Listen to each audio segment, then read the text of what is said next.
Bentar Bapak Ibu ya. Ya, Pak.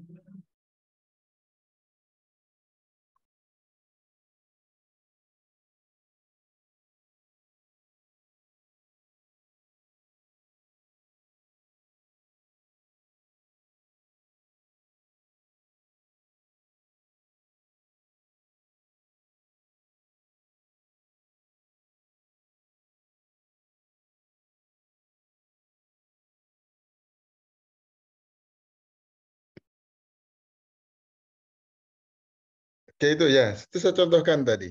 Jadi memang organisasi itu harus ada kepatuhan terhadap hukum atau peraturan-peraturan yang berlaku. Bapak Ibu, kemudian kita lanjut terkait dengan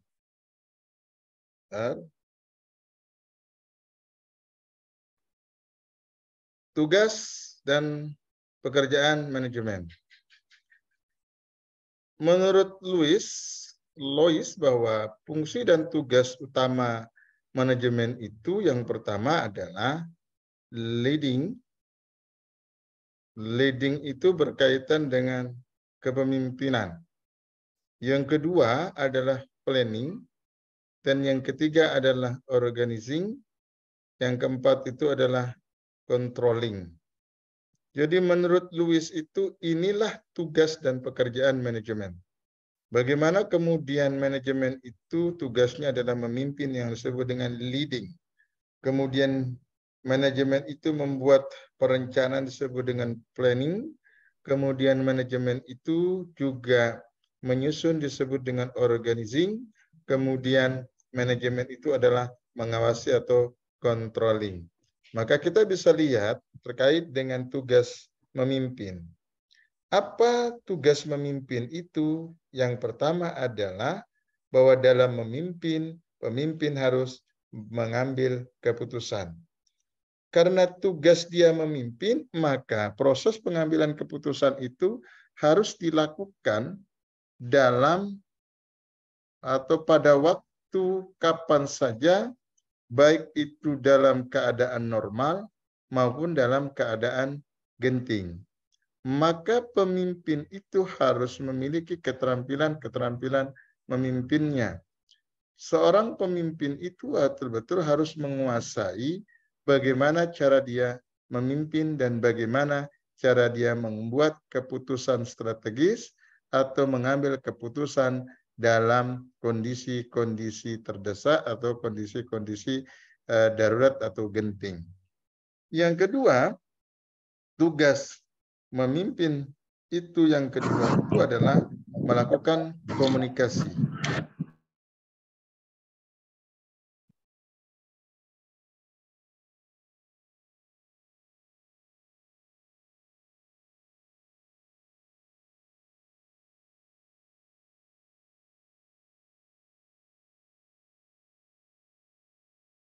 Komunikasi itu harus dibangun, Bapak Ibu, antara seorang pemimpin dengan bawahannya. Maka keterampilan berkomunikasi itu harus dimiliki oleh seorang pemimpin. Gaya berkomunikasi pemimpin akan mempengaruhi penangkapan penyerapan informasi yang disampaikan oleh pemimpin. Karena itu pemimpin harus betul-betul menguasai teknik-teknik berkomunikasi yang baik. Kemudian tugas memimpin seorang pemimpin yang ketiga itu adalah memberikan motivasi. Di samping dia membuat keputusan, melakukan komunikasi, maka tugas yang tak kalah pentingnya yang harus dilakukan adalah terus memberikan motivasi kepada bawahannya agar tetap konsisten atau tetap berada pada poros kinerjanya, tetap pada level kinerjanya. Yang punya motivasi kerja di bawah rata-rata, maka pimpinan itu punya tanggung jawab terus mendorong agar kualitas kinerjanya terus meningkat. Bagi yang pekerja yang memang kualitas kinerjanya di atas rata-rata atau excellent, maka juga harus didorong agar tetap mempertahankan kinerja yang excellent tersebut. Kemudian yang keempat, rincian tugas dari proses memimpin itu adalah memilah orang. Memilah orang itu berkaitan dengan ketentuan memilih siapa yang akan dijadikan partner kerja pada posisi siapa yang akan menduduki jabatan-jabatan tertentu atau jabatan-jabatan strategis lainnya. Ini penting dilakukan karena dalam proses pemilihan itu, dalam proses pemilihan orang itu ketika pemilihannya tidak tepat, maka yang terjadi nanti orang itu tidak akan bekerja sesuai dengan tuntutan dan kebutuhan dari pekerjaan. Dan yang kelima adalah mengembangkan orang lain melalui penilaian hasil kinerja yang disebut dengan penilaian kinerja atau disebut dengan evaluasi.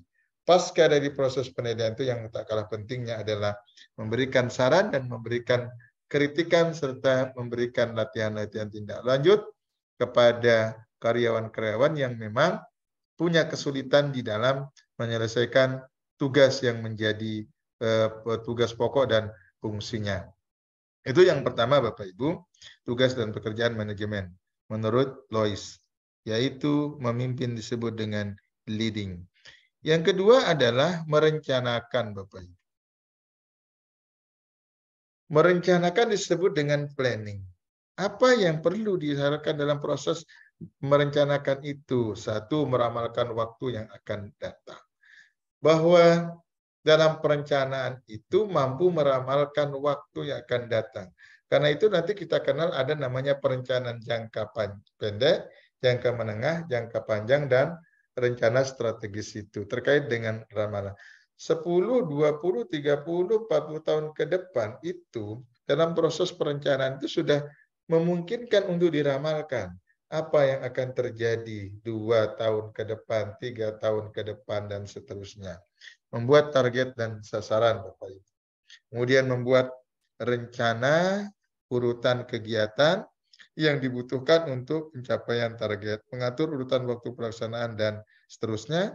Dan yang tak kalah pentingnya, Bapak Ibu membuat standar operating prosedur disebut dengan SOP. Kenapa kemudian SOP ini penting? Karena orang itu akan bekerja berdasarkan SOP yang ada.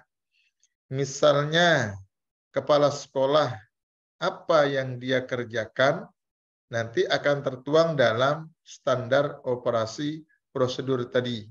Wakil kepala sekolah bidang kurikulum, apa yang harus dia kerjakan nanti juga akan tertuang. Jangan sampai kepala sekolah mengambil tugas pokoknya wakil kepala sekolah bidang kurikulum, pun sebaliknya wakakur mengambil tupoksinya dari kepala sekolah. Kemudian juga menetapkan dan menafsirkan kebijakan pelaksanaan pekerjaan.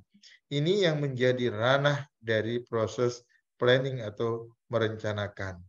Kemudian selanjutnya Bapak Ibu, yang tugas dan pekerjaan manajemen yang ketiga itu adalah menyusun disebut dengan organizing. Apa yang dilakukan dalam proses organizing itu? Satu, desain struktur organisasi berkaitan dengan pembagian tugas.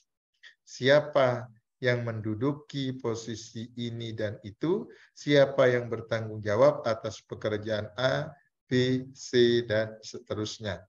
Kemudian yang kedua, menentukan job description-nya dari masing-masing jabatan guna mencapai sasaran organisasi disebut dengan tupoksi, tugas pokok dan fungsinya.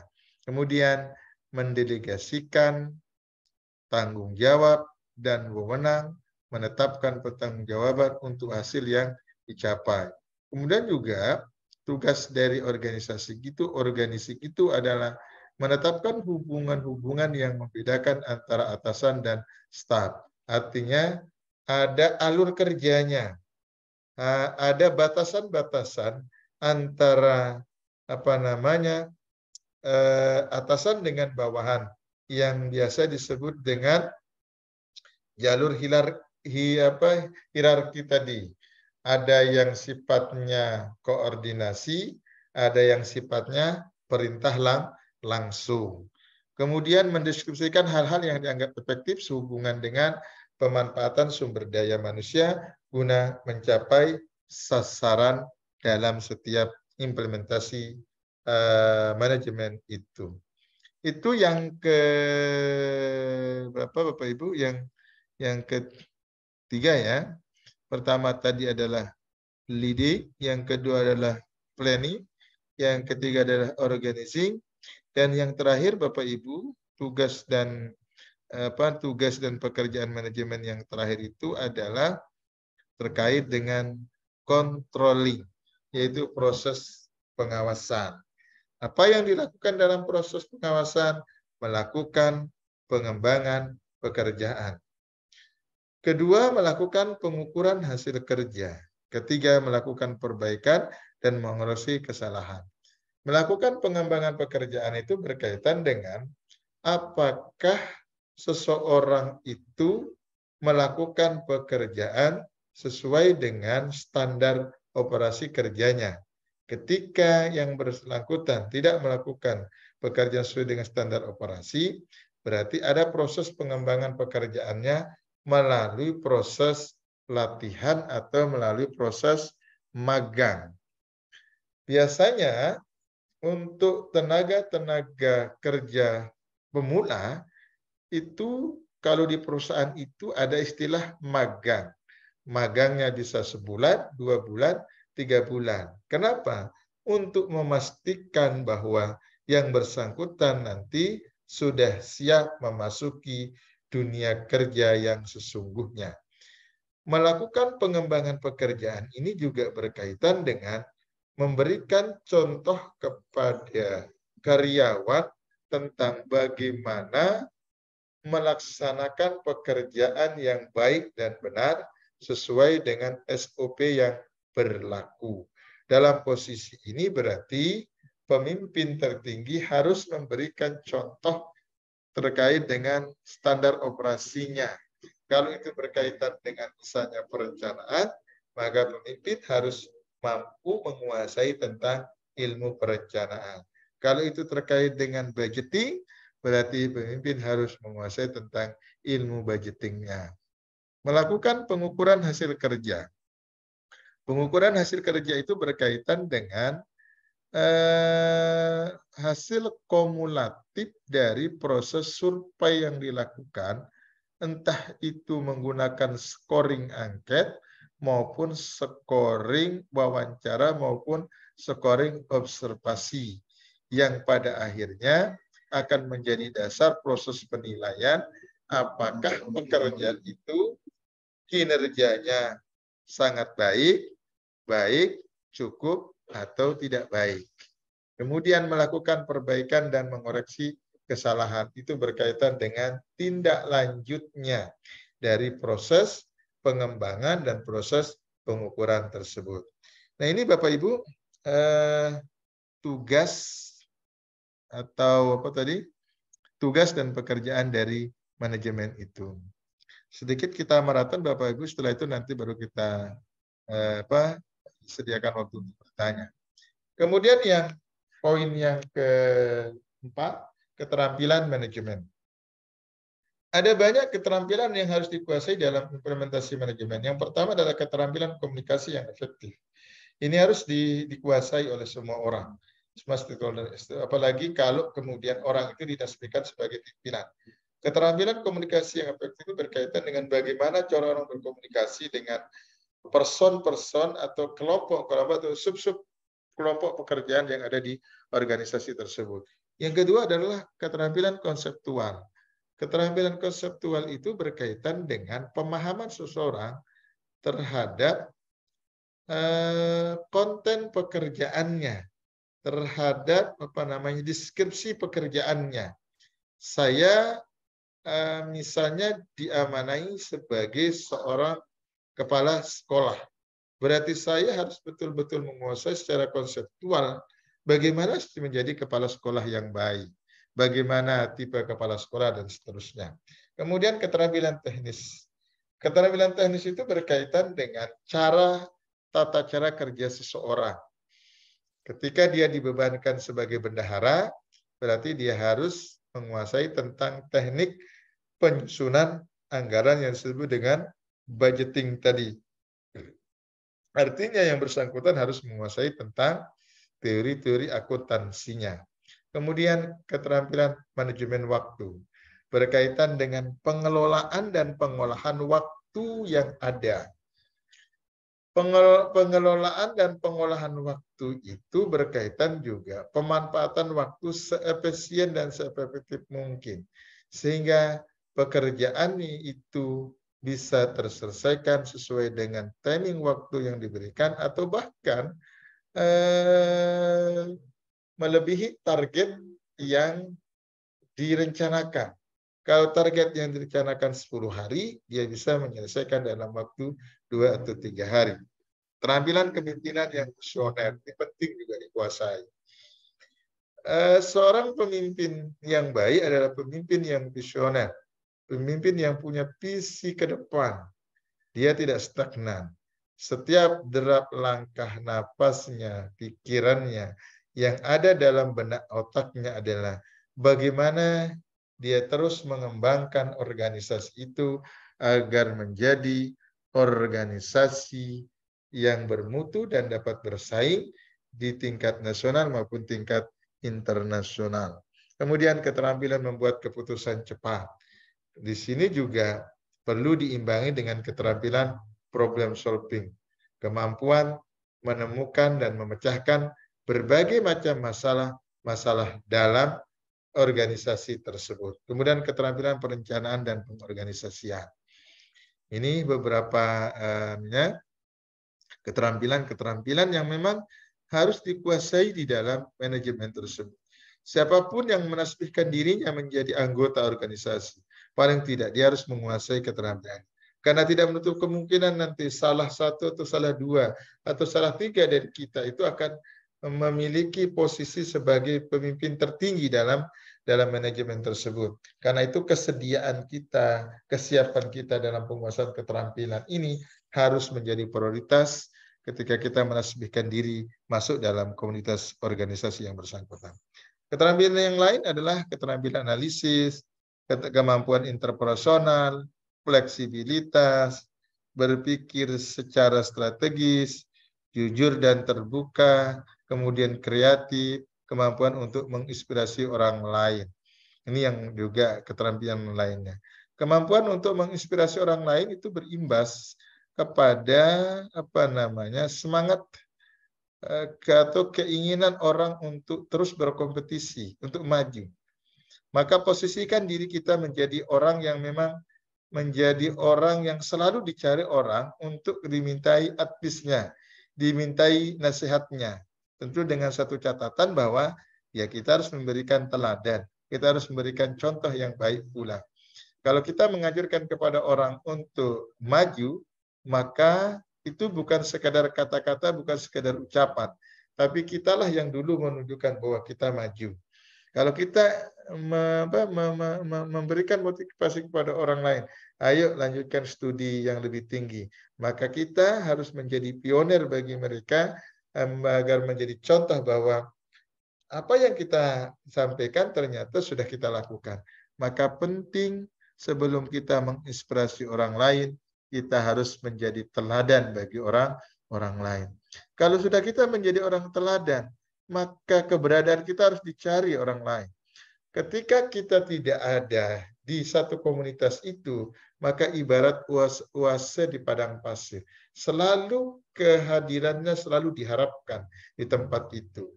Jadilah orang menjadi inspirasi, jadilah seseorang menjadi teladan bagi orang lain. Jujur dan terbuka. Juga harus diperhatikan keterampilan fleksibilitas, tidak kaku. Fleksibilitas ini berkaitan dengan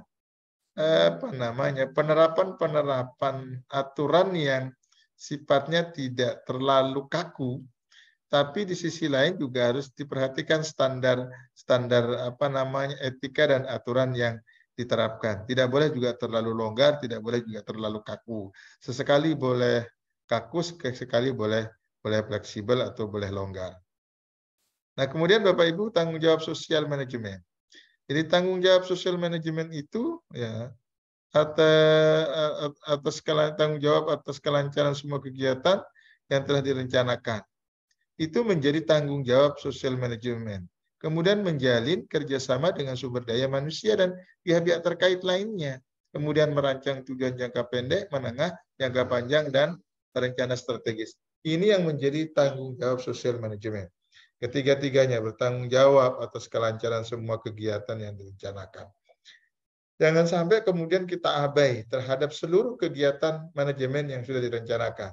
Kemudian juga kita harus menjalin kerjasama dengan sumber daya manusia internal maupun dengan sumber daya manusia eksternal. Kita juga perlu menjalin kerjasama dengan pihak-pihak terkait. Misalnya kalau di lembaga pendidikan kejuruan itu ada namanya pelibatan dunia usaha dengan dunia industri. Maka perlu untuk melakukan kerjasama. Saya di SMK 1 itu jurusannya adalah bisnis dan manajemen. Maka kami bekerja sama dengan PT KPC, kemudian dengan PT MKN, kemudian PT Pama Persada, kemudian Digital Printing, bekerja sama dengan Ramayana Bontang, bekerja sama dengan beberapa penjahit dan perusahaan-perusahaan manufaktur lainnya untuk sesuai dengan kejuruan atau jurusan yang ada di SMK 1 ini, SMK 1 tersebut. Kemudian merancang tujuan jangka pendek, jangka menengah, jangka panjang, dan rencana strategisnya. Jadi kemudian kita lanjut Bapak Ibu. Nah, apa tantangan dalam tugas manajemen? Ada 4 tantangannya Bapak Ibu. Yang pertama menghadapi perubahan yang konstan. Perubahan yang konstan itu artinya perubahan yang orang yang tidak mau berubah. Artinya dia nyaman, dia merasa nyaman pada zona nyamannya. Dia tidak mau berubah. Orang yang konstan itu biasanya dia alergi dengan perkembangan ilmu pengetahuan dan teknologi. Mohon maaf, di kalangan para pekerja yang sepuh, yang tua itu biasanya alergi dengan kemajuan teknologi. Nah, ini menjadi tantangan manajemen. Bagaimana kemudian mendorong agar perubahan itu bukan konstan tapi dinamis.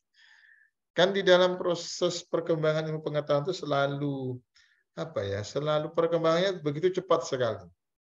Maka kita harus mampu menyesuaikan diri dengan perkembangan ilmu pengetahuan dan teknologi. Kalau tidak, kita akan digulung oleh perkembangan ilmu pengetahuan dan teknologi tersebut.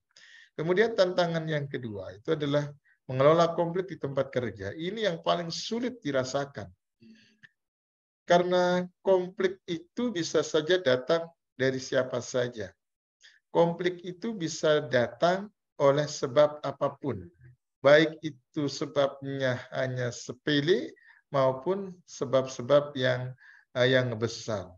Hal-hal sepele bisa menjadi sumber konflik. Misalnya ada kawan yang baperan, yang diajak bercanda tidak mau, kemudian dia tersinggung dengan kata-kata candaan. Ini kan sepele menurut kita. Padahal niatnya mungkin untuk bercanda misalnya. Pernah terjadi ada satu kasus di tempat kami, sebut namanya lah si Fulan dan si Fulana. Si Fulan itu waktu itu ada proses pengukuran baju. Nah, kebetulan ada si Fulan itu bodinya agak-agak besar lah. Kemudian baju itu dipakai ternyata kebesaran. Kemudian nyeletuklah si Fulana ini mengatakan, bukan bajunya ibu bukan bajunya yang kekecilan, tapi tubuh ibu yang kebesaran. Nah, kebetulan ibu yang tadi yang disindir itu beliau punya sifat introvert, agak tertutup, sehingga seketika kemudian emosionalnya muncul saat itu dan terjadilah perkelahian antara dua ibu. Itu kan menurut kita sepele, kadang kan niatnya untuk bercanda. Maka mengelola konflik di tempat kerja itu butuh energi yang prima untuk mengelola itu. Kemudian tantangan dalam tugas yang ketiga adalah menangani tugas dan tanggung jawab yang beragam. Karena implementasi manajemen itu bukan hanya sekedar perencanaan. Tadi kita sudah bicara tentang tugasnya tadi. Ada leadingnya, kemudian ada organisasinya, ada planningnya, sampai kepada ada controllingnya. Berbagai macam problem yang dihadapi dalam implementasi tugas-tugas tersebut. Kemudian mengatasi kendala sumber daya manusia. Ini penting. Ini juga menjadi tanggung jawab besar kita. Terkadang mencari sumber daya manusia yang sesuai dengan tuntutan keahlian itu agak susah. Lebih-lebih kalau di daerah-daerah terpencil misalnya. Ini juga menjadi tantangan terbesar dalam tugas manajemen itu. Kemudian Bapak Ibu, tip untuk sukses dalam tugas manajemen. Tingkatkan keterampilan komunikasi kita, bangun tim yang solid, tetapkan tujuan yang jelas, kelola waktu yang baik. Keempat ini menjadi saran agar dalam proses pengelolaan tugas manajemen itu bisa terlaksana dengan baik. Bagaimana kemudian kita mampu meningkatkan keterampilan berkomunikasi kita, kemudian kita juga memiliki tim yang solid dalam bekerja, tidak bercerai-cerai, tidak terbelah-belah. Kemudian juga kita menyusun visi dan misi yang jelas, kemudian juga kita mampu mengelola waktu sebaik-baiknya, waktu seefektifnya. Kemudian Bapak Ibu, dimensi etika dalam manajemen. Bahwa etika itu penting diperhatikan dalam implementasi manajemen. Etika itu kan berkaitan dengan pandangan, berkaitan dengan keyakinan dan nilai yang diyakini oleh orang lain, yang baik itu sifatnya baik dan buruk, benar dan salah. Ini terkait dengan etika. Terkadang ada orang menganggap satu kata itu baik, tetapi yang lain menganggap itu buruk. Sebagai contoh misalnya begini, Bapak Ibu mungkin sering menonton di televisi terkait dengan satu profesor disebut dengan Profesor Rocky Gerung ya. Tahu Rocky Gerung ya Bapak Ibu? Tahu Rocky Gerung Bapak Ibu? Halo? Tahu ya? Nah, apa semboyan beliau? Yang sering diungkapkan apa semboyan beliau? Dungu ya. Betul. Dungu, bajingan, apalagi dan lain sebagainya. Kata-kata yang menurut saya itu sangat menyudutkan. Nah, kalau kita berbicara etika itu kan ada etika ketimuran. Bagi negara-negara barat kata dungu, bajingan, apalagi tolol, itu menjadi kata-kata biasa yang diungkapkan. Tapi bagi dunia kita, dunia ketimuran, maka kata dungu, kata bajingan itu keluar dari konteks etika, artinya dia offset dari konteks etika. Kalau kita berbicara berkait dengan filsafat ilmu itu kan ada disebut dengan bijaksana. Ada dua syarat dikatakan orang bijaksana. Satu, standar etiknya terpenuhi, dua, standar logisnya. Maka etika di dalam penerapan manajemen itu juga harus diperhatikan. Etika manajemen itu berkaitan dengan standar kelayakan pengelolaan organisasi yang memenuhi kriteria etika tadi.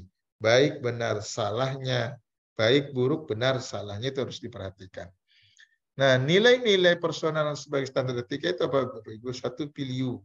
Piliu itu sendiri pada dasarnya merupakan pandangan ideal yang mempengaruhi cara pandang, cara pikir, dan berperilaku seseorang.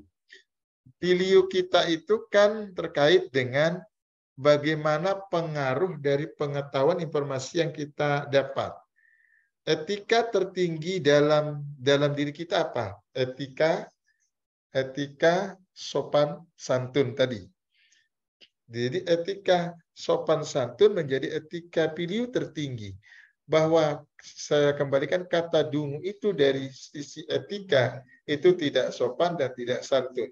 Penyebutan kata dungu, bajingan, apalagi bodoh, dan lain sebagainya, menurut dunia ketimuran, itu nilai piliunya tidak masuk. Kemudian nilai personal atau personal piliu, pada dasarnya merupakan cara pandang kita, cara berpikir kita, dan keyakinan yang dipegang oleh seseorang berhubungan dengan segala kegiatan yang dilakukan. Kemudian nilai personalnya terdiri dari nilai terminal dan nilai instrumental. Apa nilai terminal itu Bapak Ibu berkaitan dengan cara pandang, cara berpikir seorang yang terwujud melalui perilakunya yang didorong oleh motif dirinya dalam meraih sesuatu. Sementara nilai instrumental itu berkaitan dengan cara pandang, cara berpikir kita yang berkaitan dengan segala keadaan yang diterima oleh semua pihak sebagai satu yang memang harus diperhatikan dan dijalankan, yang biasa disebut dengan norma kesusilaan. Ini Bapak Ibu nilai-nilai personal sebagai standar etika. Nah, berbagai isu seputar etika manajemen apa saja Ibu? Satu, penggunaan obat-obatan terlarang. Itu kan di dalam organisasi dilarang. Pencurian oleh para pekerja atau korupsi itu juga isu-isu tentang etika, konflik kepentingan, pengawasan kualitas atau quality control, penyalahgunaan informasi yang bersifat rahasia, penyelewengan dalam pencatatan keuangan. Itu bagian isu-isu seputar penyelewengan dalam etika manajemen. Banyak orang yang terlibat dalam penyalahgunaan obat terlarang. Banyak orang yang terlibat dalam perilaku korupsi, nepotisme, dan seterusnya. Kemudian penyalahgunaan penggunaan aset perusahaan, pemecatan tenaga kerja yang tidak melalui prosedur, polusi lingkungan, cara bersaing dari organisasi yang dianggap tidak etis, tadi cara kompetisinya tidak sehat misalnya, penggunaan pekerja atau tenaga kerja di bawah umur, pemberian hadiah kepada pihak-pihak tertentu yang terkait dengan pemegang kebijakan yang disebut dengan apa tadi, gratifikasi misalnya, dan lain sebagainya. Inilah beberapa isu seputar etika manajemen yang menjadi stressing kita untuk kemudian kita perhatikan dalam proses implementasi manajemen di tempat kita bekerja. Upaya mewujudkan dan meningkatkan etika manajemen, satu, pelatihan etika, advokasi etika, kode etiknya, keterlibatan publik dalam etika manajemen perusahaan tersebut, dan seterusnya Bapak Ibu. Selebihnya nanti bisa dilihat Bapak Ibu ya. Oke, sudah selesai. Monggo silakan kalau mau dikomentari. Kalau tidak, ya kita sudahi. Silakan Bapak Ibu.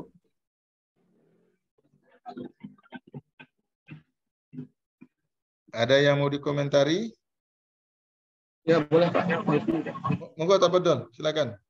Pak, siapa Hipni? Ya, silakan Pak. Baik Pak, ketika tadi kita membahas masalah prinsip-prinsip manajemen pendidikan dan sebagainya. Jadi pada intinya tujuan manajemen itu adalah secara umum untuk menghasilkan sesuatu yang kita inginkan atau tujuan yang kita inginkan. Nah, dari teori-teori yang sudah dipaparkan tadi, terkadang ini bisa terkesampingkan untuk mencapai tujuan yang diinginkan. Misalnya contoh Pak, ketika sebuah perusahaan menjalankan proyek dan sebagainya, kadang aturan dan etika manajemen itu terabaikan melewati lobby-lobby dan sebagainya, atau ada sesuatu yang menjadikan seorang pemimpin itu harus cerdas, kemudian pemimpin itu harus mengambil sikap agar proyek lelang dan sebagainya itu didapat. Dan juga kemungkinan kalau di sekolah-sekolah mungkin agar proses kita cepat, terkadang menunggu alur itu berjalan sesuai dengan keinginan teori manajemen, terkadang pemimpin bisa mengambil sikap yang jauh meloncat. Nah, ini apakah ini Pak Dokter belum dikaji oleh teori manajemen, hal-hal yang ingin mencapai satu tujuan yang lebih cepat ini seperti lobby, kemudian sesuatu yang ingin dicapai lebih cepat tadi melalui tidak beretika lah bahasanya, lobby sana lobby sini, situ sana situ sini, yang penting tujuan tercapai, karena sasarannya adalah tujuannya manajemen kan ingin mencapai sesuatu tujuan yang diinginkan. Nah, kemudian juga mungkin di praktek-praktek di instansi masing-masing, terkadang ada manajemen itu terabaikan, langsung melakukan sederhana.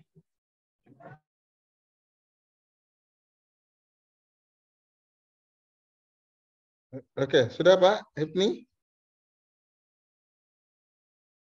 Sudah Pak. Oke. Saya kurang begitu menangkap pertanyaan Bapak mungkin karena faktor sinyal saya, Pak. Tapi ada seterusnya begini yang saya perhatikan bahwa kenapa kemudian terjadi penyimpangan terkait dengan lobby sana, lobby sini atau mencari jalan pintas lah untuk mencapai sebuah tujuan. Pertama, pelaku itu tidak memahami tentang teori-teori atau prinsip-prinsip manajemen yang berlaku. Saya kira itu yang kemudian menyebabkan itu terjadi.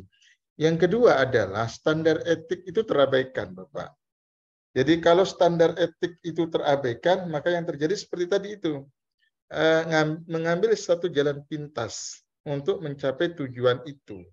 Padahal kan standar etik itu menjadi satu pokok pegangan kita di dalam beraktivitas dalam implementasi manajemen itu. Kenapa terjadi banyak penyimpangan dalam organisasi? Ya karena faktornya standar etik itu terabaikan.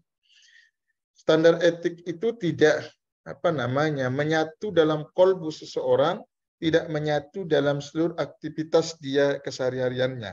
Hanya sekadar menjadi satu wacana yang hanya sekadar menjadi menjadi kamuflase dalam dirinya, tapi tidak menyentuh kepada sanubari yang terdalam.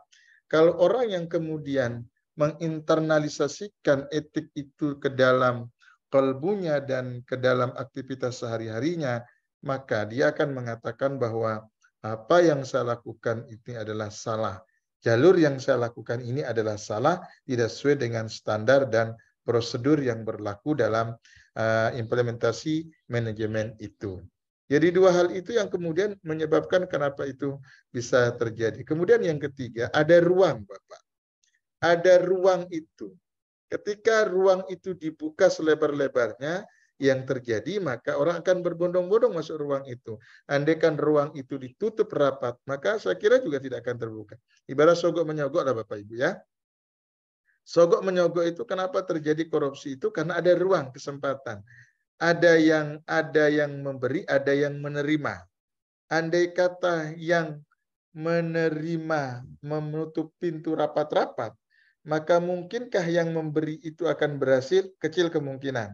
Persoalan terbesarnya kan ada yang menerima tadi, yang membuka pintu selebar-lebarnya sehingga yang memberi itu akan berupaya sekuat tenaga untuk memberikan itu. Maka tiga penyebab itu kenapa kemudian terjadi penyalahgunaan tentang implementasi manajemen kurikulum itu, manajemen secara umum. Demikian Pak Hipni penjelasan saya yang bisa saya tangkap dari pertanyaan Bapak tadi.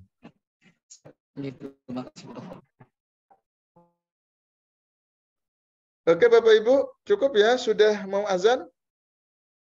Cukup atau mau dilanjutkan? Cukup Pak Dokter. Oh, cukup. Ya. Pertama saya memohon maaf karena tadi terlambat, yang seharusnya kita mulai jam 4.00. Yang kedua, banyak sekali gangguan yang saya rasakan terlempar. Mudah-mudahan nanti hari Kamis posisi saya sudah di kota di Sangatta sehingga nanti kegiatan Zoom kita lancar. Berarti saya tinggal sekali lagi Bapak Ibu ya menyampaikan materi hari Kamis nanti pertemuan keempat. Baru minggu depannya, Selasa depannya itu Bapak Ibu